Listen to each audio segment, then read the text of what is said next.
Hello and welcome. I'm your host Elizibar, and this is Ravage 2099. What's the matter? Don't recognize your own brother? Comic book covers used to be like this.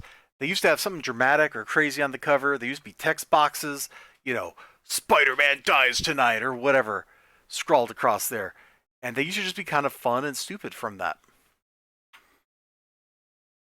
One thing comic books also used to do really well is give you some kind of crazy, like, first page thing, like something that's big, pops off the page, and makes you go, whoa, I want to flip the page and see what's going on.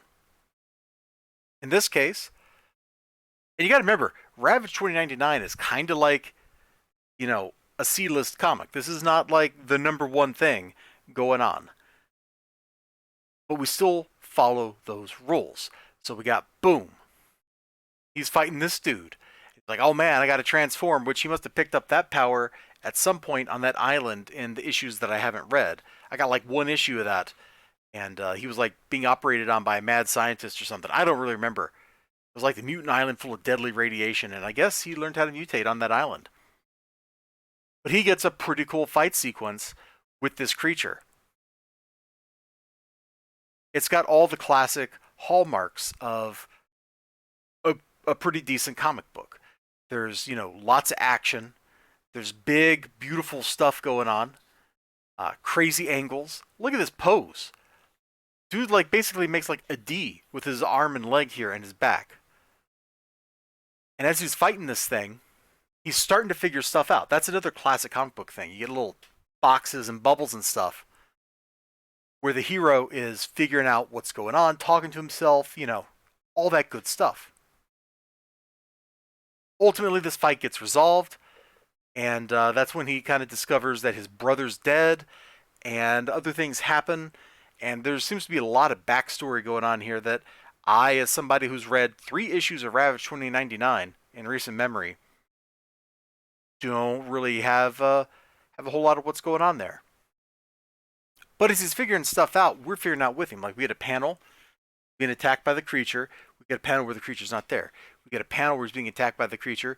We get a panel where the creature's not there. It's actually a pretty well constructed little way to tell the narrative so that we learn what he's learning as he's learning it. It's like you have to have a point of view character, or at least that's what they say, who the other characters can explain what's going on when you're in some weird fantastical world. Like, oh, what is that? Oh, little Timmy, that's a giant death robot. They make those at the robot factory. That's where we're headed right now, so you can start your first day of manually assigned labor at the robot factory. Oh, wow, what if I don't want to work at the robot factory? Well, little Timmy, that's when the giant death robot shoots you with a giant death beam. Oh. Yeah, so we're kind of getting some of that point of view character stuff, but the point of view character is Ravage, so we're getting the stuff that Ravage sees. One thing that was really fun is I got to the middle of the book, got a Pizza Hut ad, and a poster, right? There's the other half of the Pizza Hut ad, and then there's a poster in the middle, but the poster is also to get like a 2099 sketchbook deal. Like, you had to buy like 5 comic books, and you could apparently photocopy this page and send from all those books, send it all in for like $2, and they would ship you a book. That's pretty cool. They need to bring that gimmick back for comic books.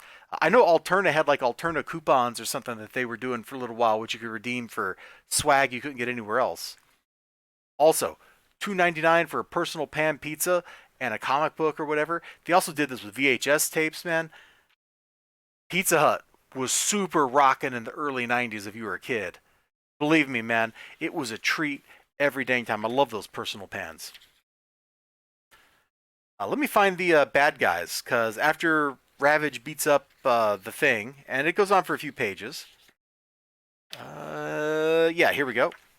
We get a page that's sideways, because we gotta have this really long villain right here talking to the other villains, kind of explaining stuff that's going on in the setting.